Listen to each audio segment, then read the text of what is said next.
A mechanic I know described trying to change the brake pads on the 2023 BMW 3 Series. He reached for his wrench, then he reached for his laptop. The laptop is now the wrench. On that car, the electronic parking brake caliper has to be retracted digitally before the pads can be accessed. No software, no access.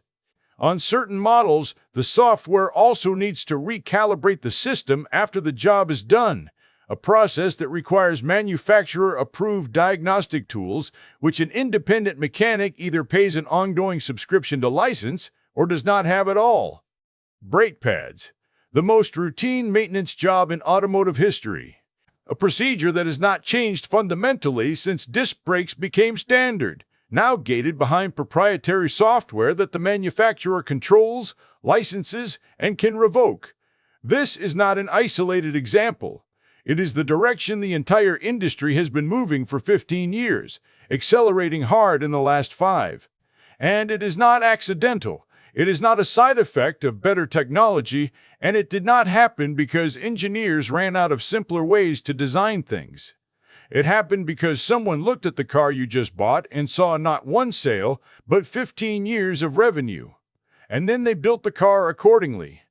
Today, I am going to show you exactly how they did it, how much it has already cost you, and why the same regulatory system that made your car heavier also handed manufacturers the cover they needed to make it impossible to fix without them. I used to think people who complained about modern car complexity were just nostalgic, older guys who missed carburetors and did not want to learn new things, Luddites, people who did not understand that more technology means better cars. I was a car enthusiast defending complexity I had never personally experienced the consequences of. That is a comfortable position to hold until the moment it stops being theoretical. For me, it stopped being theoretical the day I watched an independent shop, a good one, run by a mechanic with 30 years of experience and a wall of certifications, spend 4 hours diagnosing an intermittent fault on a 5-year-old family car, not fixing it, diagnosing it. 4 hours, because the fault was throwing codes across 3 separate control modules that each pointed to a different system, and the diagnostic software he had licensed did not include the deeper level access that would have told him which one was actually causing the problem. That access required the manufacturer's proprietary tool, which his shop did not have, which the nearest dealership was 40 miles away. The car had a loose ground connection, a wire, 20 minutes to fix once they found it. 4 hours and $300 in diagnostic labor to get there. I started paying attention after that, and what I found was that this story, in different forms with different cars in different countries, is not an exception. It is the designed experience of owning a modern vehicle, and understanding how it got designed this way requires going back to a number almost nobody talks about. In 1970, a typical car had no electronic control units. The engine was mechanical, the brakes were mechanical, ignition timing was set with a screwdriver and a timing light. If something broke, the relationship between cause and effect was, in most cases, visible to anyone who looked. By the mid-1990s, a standard car had between 5 and 15 ECUs, electronic control units, each one a dedicated computer managing a specific system. Fuel injection, anti-lock brakes, airbag deployment. These were genuine improvements. They made cars safer, more efficient, more consistent. Nobody is arguing for going back to carburetors. Here's where the story changes. Today, a standard economy car has 30 to 50 ECUs. A mid-range family saloon runs 60 to 80. A modern BMW 5 Series or Audi A6 typically contains over 100 electronic control units. Flagship models reach 150. Collectively, those units execute more than 100 million lines of software code. Professor Manfred Broy of the Technical University of Munich, one of the world's leading authorities on automotive software, has noted that a premium-class car contains close to 100 million lines of code. The infotainment and navigation system in a current Mercedes S-Class reportedly requires over 20 million lines of code on its own. 20 million lines of code for the radio and the sat-nav. Each of those ECUs adds physical weight. The wiring harness alone in a modern car, just the cables connecting all these systems, runs to several kilometers of wire and weighs between 40 and 60 kilograms.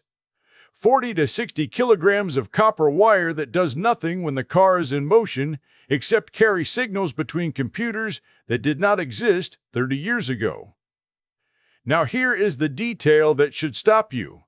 Professor Broy has also documented that more than 50% of the electronic control units that mechanics replace in modern cars are technically error-free. No hardware fault, no software fault. They function correctly. Mechanics replace them anyway, because the diagnostic systems are so layered and complex that when multiple modules show related fault codes, the fastest path to a resolution is to start swapping components until the symptom disappears, and the customer pays for each one. Think about what that means in practice. You bring your car in with an intermittent electrical fault. The mechanic replaces a module. The fault goes away. You pay for the module. But the module was not the problem. Something else was. It will come back. More than 50%. Not a fringe case. The designed complexity of modern vehicles has made accurate diagnosis, in a significant proportion of cases, impossible without tools that most independent mechanics cannot economically access. Let us stop being abstract. Here is what this complexity is doing to actual repair bills. The average repair bill in the United States has climbed 26% in 2 years, according to J.D. Power. Car repair costs rose a further 15% in 2025 alone, the steepest single-year increase ever recorded. The average trip to a repair shop now costs $838. Collision repairs averaged $4,730 in 2024. Hitting a deer now costs $1,500 to $2,000 more than it did 15 years ago. The deer has not changed. The bumper has. It now contains a sensor array that requires factory recalibration after any contact, and recalibration is not something your local body shop can do. Germany's ADAC, Europe's largest automobile association, published research showing that minor front-end damage producing a broken headlight and bumper now generates repair bills ranging from 3,000 to nearly 8,000 euros, depending on the model. That spread is not arbitrary. It tracks directly with sensor density. A single BMW 330e headlight unit costs 3,300 euros as a spare part, just the headlight.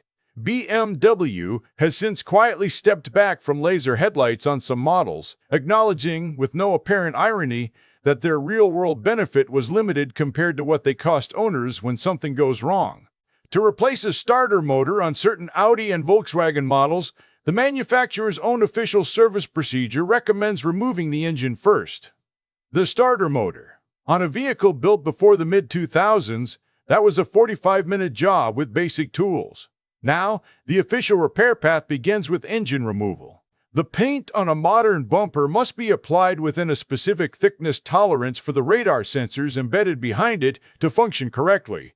A respray at an independent body shop, if the paint coat runs slightly too thick, can trigger a sensor recalibration requirement back at dealer rates. The physical paint on your bumper has become a proprietary specification.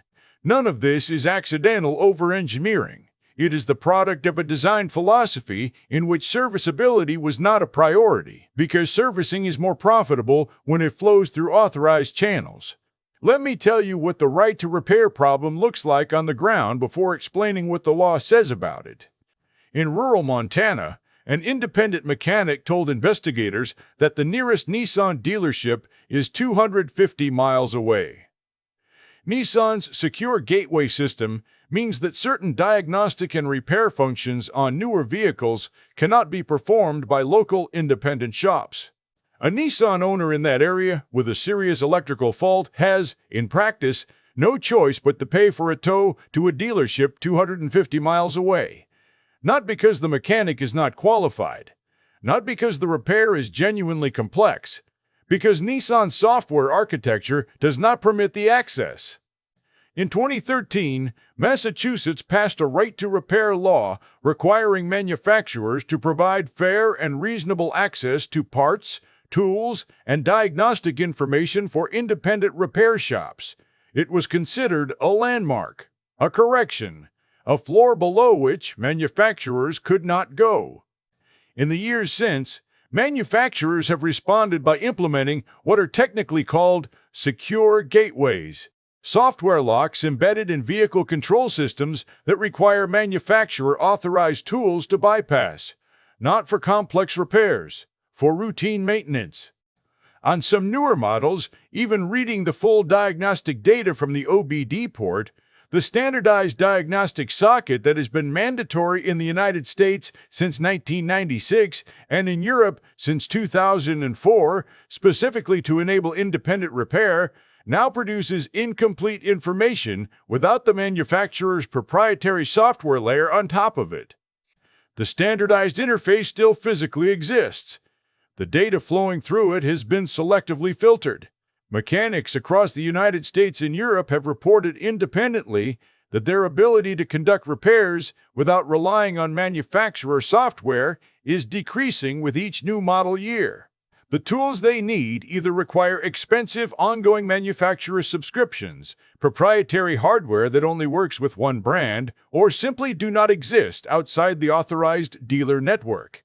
In some jurisdictions, bypassing these secure gateways, even to perform a repair on a vehicle you legally own, constitutes a potential violation of digital rights management law.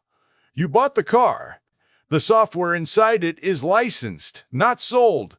The distinction is not academic when the software controls whether anyone other than an approved dealer can change your brake pads. If you watched the previous video on this channel, you already know that the emissions regulations governing car manufacturing in Europe and in the United States both reward manufacturers for building heavier vehicles. Heavier cars get more lenient CO2 targets in Europe. Bigger footprint cars get more lenient fuel economy requirements in the United States. What that created was a commercial incentive to add systems. Not because the systems improved real-world performance, because the weight of the systems moved the regulatory ceiling upward. Every ADAS module added to a modern car adds weight. Every radar cluster, every camera array, every active suspension actuator, every additional ECU, each one nudges a European manufacturer's permitted CO2 target higher, and contributes to the overall vehicle footprint that softens the United States fuel economy requirement. The regulatory incentive to build more mass did not just produce heavier batteries and bigger platforms. It provided cover for a complexity explosion that would have been commercially difficult to justify on engineering grounds alone. Here is the detail the previous video did not reach. The same manufacturers who lobbied for the weight correction factor in Brussels and the footprint formula in Washington also lobbied against right-to-repair legislation in both markets. The European Automobile Manufacturers Association, ACE, argued during EU right-to-repair consultations that broad independent access to vehicle diagnostic systems created cybersecurity risks and threatened data privacy. Both of those concerns are real, and both are legitimate. They are also, in the context of a lobbying submission that preserves dealer service revenue by restricting independent access, extremely convenient. The regulatory system gave manufacturers a commercial incentive to add complexity. The right-to-repair fight gave them the legal architecture to monetize it. Both were shaped by the same organizations, in the same rooms, in the same years. No individual piece of this is a conspiracy. Every ADAS sensor improves safety in measurable ways. Every additional ECU provides a real function. The emissions rules had a genuine environmental goal. But the interaction between those things, a regulatory environment that tolerated and often rewarded additional mass, combined with a repair market progressively enclosed through software locks, produced a vehicle that is heavier, more expensive to run, more expensive to fix, and more dependent on its manufacturer than any car that preceded it. And when researchers, engineers, and mechanics pointed out that this was happening, they got the same treatment every inconvenient voice in this industry gets. Dismissed, accused of not understanding the technology, told they were against progress. Progress in this context meaning the manufacturer's service revenue growing at a rate that consistently outpaces new vehicle sales. I want to tell you about someone I will call Marco. Marco has run an independent repair shop for 23 years. Not a chain, not a franchise, a proper independent. His name above the door, his reputation in the neighborhood, his knowledge built across 2 decades of working on everything from 30-year-old Japanese imports to current European models. The kind of shop where people bring cars their dealerships had given up on. 5 years ago, he could competently diagnose and repair the vast majority of vehicles that came through his door. Not all of them. There were always edge cases that needed specialist equipment. But the overwhelming majority. Today, he estimates that number has dropped to around 60%. Not because he has not kept up. He has. New tools, new training, ongoing software licenses that he pays for annually. The floor has dropped because manufacturers are implementing secure gateways and proprietary access layers at a pace he cannot financially match. Last year, a customer brought him a 4-year-old Volkswagen with an intermittent fault in the adaptive cruise control system. Marco could read the fault codes. He could identify the module reporting the error. He could not access the deeper diagnostic layer that would confirm whether the module had genuinely failed or whether a software calibration had drifted. That access required a VW group subscription tool that cost more annually than his diagnostic equipment cost to buy 10 years ago. For one brand's deeper access, one brand, he fixed it anyway, replacing the module based on the available information. The fault came back 3 weeks later. The module was fine. The issue was a calibration parameter that he had no way to reach. The customer was frustrated. Marco refunded the labor. He absorbed the cost. He told me, "I have been doing this for 23 years. I know these cars. I know how they fail. I know how to fix them. But I am being systematically locked out of the tools I need to do the job properly. And the people locking me out are the same people who profit when my customers cannot get the repair done here and have to drive to a dealership. It is not about the technology I can learn.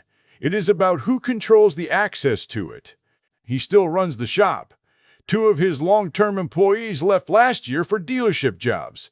Better access to systems, better pay from a model that funds itself differently. He does not know how much longer the independent shop stays viable.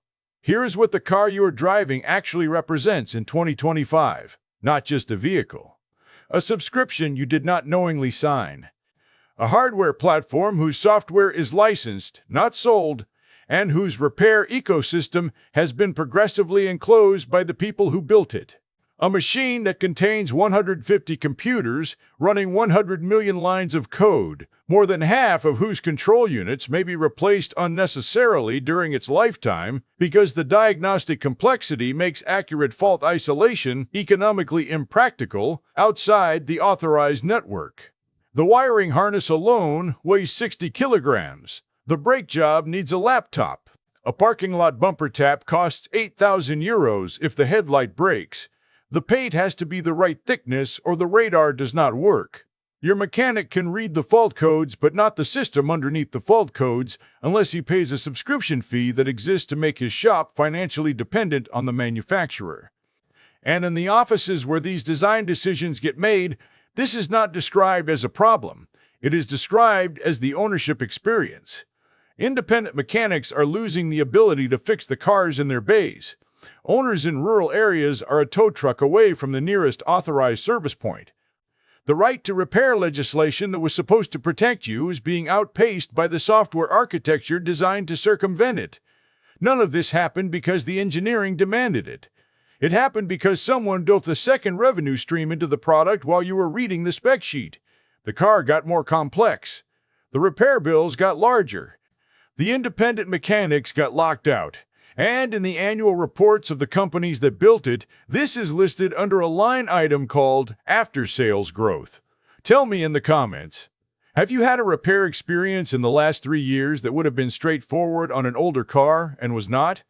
I want to know what you paid and what actually fixed it.